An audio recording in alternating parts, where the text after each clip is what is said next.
Let's ruin this vintage Mickey hat by turning it into a zombie Mickey from a Disney short film that nobody saw. My BFF Eric and I enjoy running races at Disneyland. This year we're running the Halloween 5K, where racers are encouraged to wear Halloween costumes. I want to wear something unexpected, so I'm making a costume of Zombie Mickey from the 1995 animated short Runaway Brain.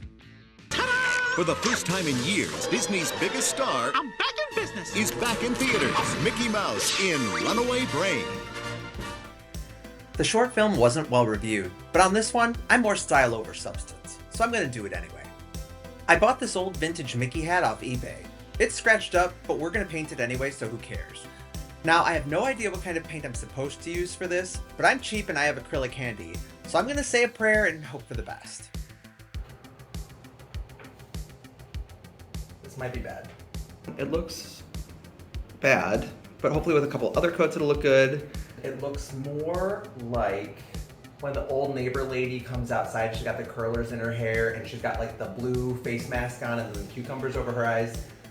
It's looking a little more that than zombie, but we're gonna trust the process and we're gonna see how it goes. And honestly, all that matters is that Maxine thinks I did a good job.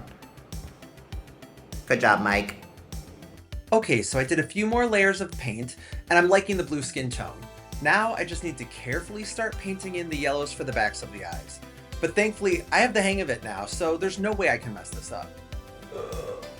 No. Am I making this? This is worse. This is worse. Right now it's worse. This is not good. We're gonna pray. Tune in for part 2 to see if I ruined everything.